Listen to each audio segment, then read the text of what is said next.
What if you could control time with just a remote? Meet Michael, a man who can. One morning, he's helping his kids, Ben and Samantha, turn on the TV, but he can't seem to find the right remote. The O'Doyles have a fancy universal remote, Ben says. Yeah, well, good for them. Michael heads out for work, but not before enduring his daily harassment from Kevin O'Doyle. My dad's new sound system is Bose. Your father's stereo blows? That's too bad. Got it! At work, we meet his quirky assistant, Alice. Can I go pee? Yeah. She waddles off as Michael heads to a meeting with his boss, John. Michael's architecture plans are being scrutinized by Prince Habibi and his minions. It seems neither Michael nor John can get the name right. Hubba bubba. Anyway, Prince Habubu isn't a fan of the fountain. He wants a nice open space for dancing ladies. John makes the necessary adjustments. Perfect. Afterwards, John has a Japanese deal for Michael. And he's got to get to work on it pronto. But I have a camping trip coming up. Can't it wait? Michael, they're Japanese. They can't even wait for their fish to cook. Michael gives in, choosing work over family. Oh, and by the way, we're meeting with Prince Abidi for drinks in a bit. My, son's gotta swim me. just kidding. We cut to Michael making a late arrival to Ben's swim meet. Fortunately, he makes it just in time to greet his son. That is not his son. As far as you know. The boy's angry parents look on. Okay, there's my son. Nobody falls for Michael's lies. They know he was late. Then, Bill, Ben's swimming coach, pulls up. He gives Ben the type of fatherly attention Michael ought to be giving. Unfortunately, he's too busy taking a call. Several hours later, Michael is still busy on the phone, and we can see that his son is starting to pick up some of his bad habits. Fortunately, Michael's dad makes up for his absence by showing the kids a magic trick. Sometimes, I'm so hungry, I eat this here quarter. Are you shitting me? Damn, he's even talking like his dad. Later at night, and back at home, Michael breaks the news to his smoking hot wife, Donna. An argument follows with Michael remarking that no matter what he does, he's disappointing someone. Donna counters, well, you better make sure you're not disappointing the wrong people then. Okay, just let me watch TV. God damn it, I need a universal remote like the stupid O'Doyles. Michael storms off to his car and stuffs his face with Twinkies while searching for a store. Everything's closed, except for Bed Bath & Beyond. He enters the store and makes his way past the various sections. We've got bed, bath, and beyond. Alrighty then. He heads in and finds himself in a long dark corridor. At the end lies a mad scientist named Morty. Universal remote, huh? I got just the thing for you. Morty directs him towards a door before stating, I'm gonna rock your world. We see that the door is labeled way beyond. Inside is a gargantuan warehouse. The pair make their way towards the newer stuff and Morty opens a giant box that contains one item. The remote Michael's been longing for. Morty explains that it isn't even in the system yet, so he'll give it to Michael for free. What's the catch? You want me to take my shirt off or something? Hey, get out of here. Morty dismisses his concerns. Good guys just need a break sometimes. Fair enough. Michael returns home and it looks like he's getting sick. This ought to help. Then, he grabs a Twinkie and puts his fancy new remote to good use on the TV. Though, his wife soon comes down to question him. You know, after you get this big promotion you're fighting for, are you finally gonna have time for us? Or is it just gonna be more of the same? Michael pauses the TV with his remote, but inadvertently pauses time. As Don is frozen in place, Michael is none the wiser. He proceeds to explain that once he's at the top, he'll just hire dummies to do his work, just like his boss is doing with him now. He impauses time and Donna says, just think about it, before walking off. Afterwards, Michael gets to work, but his dog, Sundance, is acting up. In a fit of rage, he grabs the remote and tries to lower the dog's volume. To his shock, it works. I think the cough syrup's kicking in. He takes Sundance outside to do his business, but Michael quickly grows impatient. If only I could... Oh shit, I can. The next morning, we meet Donna's friend Janine. She reflects on Michael and Donna's loving relationship before Michael says, well, you could have had this too if you didn't do what you did with your 3 different husbands. Janine starts wilding out, and Michael whips out the handy-dandy mute function on the remote. Oh wow, he can even watch TV while pretending to give Janine his attention. After the morning mayhem, Michael heads out. Kevin O'Doyle's once again flexing his drip. This time, it's a cool robot dog. This thing is more expensive than your car. Not anymore, eh? Michael pays a visit to Morty and reveals that he knows what's going on. Okay, you got me. I'm on a prank TV show. Have your laughs. I think that's probably the last conclusion I would come to. Morty promptly corrects Michael. No, this is very much real. Here, just go ahead and hit the menu button. Cool. Turns out, he can use his menu to jump around his memories. We take a trip back to when Michael went camping with his family. We catch a glimpse of his child self inviting the other kids over for food, but they all go with another kid whose family has a fancy RV. Michael eats with his family and his dad unveils the quarter trick for the very first time. Though, Michael knew from the first instant that it was just a trick coin. For his dad's sake, he never told him. Alright, let's wrap this up, Morty says. The pair exit the menu and Michael asks who exactly Morty is. You know who I am. Morty leaves him with a business card and Michael goes on his way. We cut to John. Yeah, I'm not sure what's going on here. Michael stops by and learns that John's got another big project for him. If he can reel this one in, then it's... Howdy, partner. Ooh.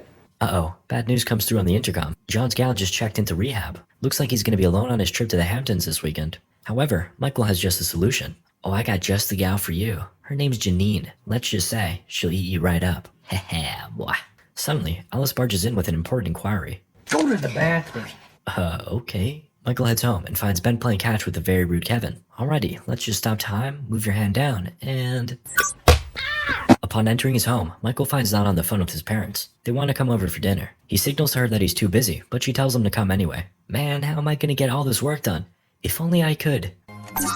Michael skips through the dinner, and we find Ben stuffing his face, and then Sundance stuffing the duck. Ah, the signature look of superiority. Michael keeps skipping until he's downstairs working. Donna comes down and shows the aftermath of Sundance's rampage. Then she asks for a favor. Can you look after the kids while I clean up? I can. I'm busy. An argument erupts, and Michael quickly looks for the easy way out. Whoa, I just skipped an entire argument. He checks up on her and finds her in an apologetic mood. They make up. Then the mood strikes. But only for Michael. Donna suggests he give her a massage to warm her up, but he's awfully lazy. Actually, you know what? Huh? I didn't want the whole thing to go that fast. After that 3-minute exercise, Donna's left unsatisfied. A concerned Michael heads out and makes a late-night call to Morty. Whoa, how'd you get here so fast? You don't want to know. The pair chat outside about the remote's fast-forwarding functionality. Morty explains that while he's skipping through time, his body's left in autopilot. He's not exactly the life of the party, but he's there. They finish their walk, and the sniffles hit. Michael clears his nose, then realizes, hey, I can just skip this. He wakes up sometime later to find his sinuses clear as ever. Whoa, I just skipped an entire weekend of working. Time to get ready for work. Bam, I'm showered, I'm dressed, I'm feeling good. Daddy, chill. Michael drives to work and encounters a rather flamboyant singing man. Considering all the traffic, his next move comes with ease. Fast forward. Hold up, let's hit the slow-mo real quick. Heck yeah, my dudes. Next up, let's see if we can work on our town real quick. Wait, no, that's screen.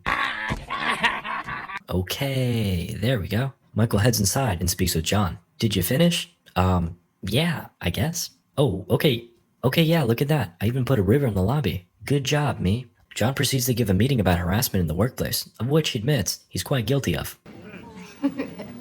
Michael has some fun with the various settings, turning John into a heckin' wide boy.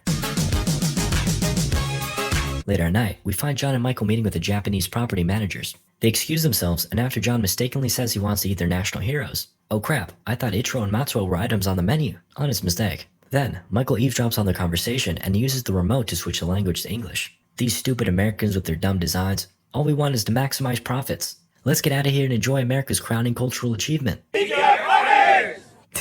Okay. They return back to the table and Michael echoes their thoughts. He tears away his plans and says, now that I got to know you guys, I know what you want. Let's build more rooms, maximize profits, and then hit up the TGI Fridays. John looks on with utter shock. However, That's what I'm talking about. having just made partner, an elated Michael returns home with presents galore. The kids flex a new drip in front of Kevin, while Donna enjoys hers inside. I knew something good would happen today. I heard her song playing on the radio this morning. Our song. Yeah. Michael has forgotten. Before Donna figures that out, he pauses time and rewinds back to their first kiss. As the song in question plays in the background, the soon-to-be couple passes notes to each other. Will you still love me in the morning? Forever and ever, babe. And with that, they seal the deal. Back in the present, Michael and Donna embrace. I love you. The next day, he heads back to work and receives some awful news. He's not actually partner yet. John says he'll get it after he finishes all the plans for the deal. To say the least, Michael does not take it well. He pauses time, and then... Wow, I just got a big headache. Later at night, and as the storm rages on, Michael meets with Morty. He contemplates using the remote to fast forward to when he finally gets the promotion. We're talking about a couple months here. Why not? Morty counters with a reference to the Lucky Charms leprechaun. He spends all day chasing that pot of gold, but when he finally reaches it, it's just cornflakes. What? The point doesn't really resonate with Michael, and you can guess what happens next. And here we are, at the promotion. Oh wow, looks like Don is dating Janine. Heh, wonder how long that'll last. Michael congratulates the pair, though secretly wonders how long John has left before Janine fools around with his brother. Shockingly, John reveals that time has already passed, and they got over that little speed bump. Now, they've been together for a year. Wait, a year? It took you a whole year to promote me? Michael walks off, wondering what else he missed. Then, his assistant, Kristen, walks up. Who are you? Where's Alice? She prefers to go by Alan now, remember? What? No. Sometime later, we find Michael at couples therapy with Donna. He tries to explain that he was on autopilot and an argument ensues. Suddenly, the remote auto fast forwards. Now, he's at home having dinner with his kids. He notices they've grown and expresses how much he's missed them. You guys want to watch Dragon Tales? I want to watch CSI. Well, they've certainly grown up. Then, Michael spots a new dog. What happened to Sundance? Donna breaks the news, and he breaks out into tears. She figures he just had it bottled up so long, and is finally letting it hit him. Later at night, a distressed Michael gives Morty a call. Michael composes himself, then Morty explains that the remote has adapted itself to his preferences, fast-forwarding in line with his previously recorded behavior. Michael attempts to get rid of the remote, but no matter what he does, it ends up back in his hands. The next morning, Michael tries to avoid skipping time by avoiding all the activities that might trigger the remote, such as showering, getting dressed, and driving. He ends up biking to work where he meets a John, who's pretty shook about his choice in attire. The first day after you make partner and you're dressed like that? Yeah, who cares who has the better suit? Let's all just focus on what really matters, the work. You're out of your mind, and I love it. Life-changing. John proceeds to share that he's looking to retire in Morocco with Janine. He wants Michael to take over. Wait, no. And just like that, the remote kicks in, fast-forwarding him 10 more years into the future. He emerges from bed and finds that he's ballooned to the size of a whale. He has the remote take him home where he sees that his son Ben is all grown up. Like, really grown up. Michael makes note of his size and Ben storms off while blaming his father. Then, Samantha comes downstairs and she too is grown. Michael finds Donna before Bill pulls up and smooches her. Michael is shook. In a fit of rage, he grabs Bill, but Donna breaks it up. As she shouts at him, the remote begins to beep. But Michael pauses time before it can skip. Morty appears and states that Michael did this to himself, but it's not too late to change. This inspires Michael to write down a note, but not before. He unpauses time, but before he can give it to her. 6 years later, he awakens in a hospital bed with Donna by his side. Turns out, after the incident with the dog, a CAT scan revealed Michael had cancer. He also had a heart attack, which is no surprise since he was actually the first person to gain weight during chemo. Looks like the remote skipped all of that. Michael leaves the bed to find all his dreams have come true. Oh look, there's Ben. He's skinny and working at Michael's company. He asks how he lost the weight, and Ben reveals that he's been working out 3 times a week with Bill. Oh, right. Michael suggests a family get-together. We could even bring your grandparents. Ben's expression shifts to seriousness. He sits his father down and hands him a glass of water before breaking the news. Grandpa passed away, Dad. Michael bursts into tears and Ben comforts him. Then, he leaves to visit his father's grave and desperately tries to go back to his final moments. Morty appears and lets him know that he can't go there, because he missed it. Instead, Michael goes back to the last time he saw his father. We see him in his office ignoring Ben before his dad walks in. He suggests a night with the boys, him, Ben, and Michael. Though, Michael is all work and no play. Oh, come on, son. I'll show you how the coin trick works if you hang out with us. I've always known how the stupid coin trick works, Dad. Now get out, I'm working. The present-day Michael looks on with disgust at his actions, while his father walks off, holding back tears.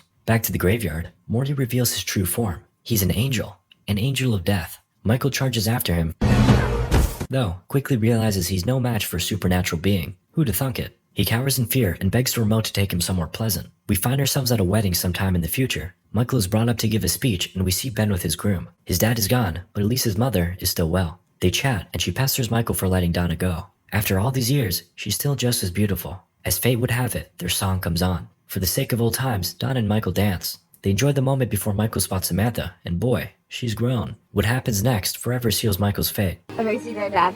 Dad? With those words, Michael collapses. He has a heart attack and awakens a few hours later. Ben and Samantha are looking over him. Ben mentions he's gotta leave soon, to which Michael responds, "Oh, you got the honeymoon, huh?"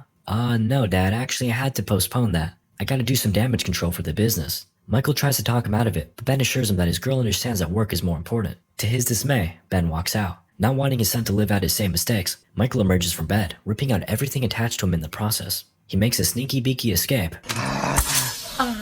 Then, Morty appears and reminds him that those machines were keeping him alive. "I gotta talk to my boy." Michael stumbles out of the hospital, but his kids are nearly gone. He runs after them in the pouring rain before collapsing. Ben notices, and along with everyone else, rushes to his side. In Michael's final moments, he reminds Ben that family is everything. He gives his best wishes to Bill. Wait, no, that's not, okay, that's better. Then, he hands Donna the note he wrote several years prior. It reads, "Will you still love me in the morning?" A tear runs down her face as she replies, "Forever and ever, babe." "Yes," I cried. Michael fades into the forever night, surrounded by his loving family. Just kidding? Michael is rudely awakened in the Bed Bath & Beyond by one of the workers. "You're not actually supposed to sleep on the beds, you know." Filled with joy at his second chance at life, Michael lifts the man up before we cut back to his home. He wakes up his whole family, then pretends to work while his angry wife comes down. "Don't you see I'm busy, Donna? I gotta keep working to come up with ideas for all our activities on the camping trip." It takes Donna a second, but she soon realizes what Michael just said. The kids come down and he shares the good news as Donna looks on with joy. As the film ends, Morty tests Michael one last time, leaving the remote on his kitchen counter. And into the trash you go. And James, I know you're watching this video. Leave a like and a comment.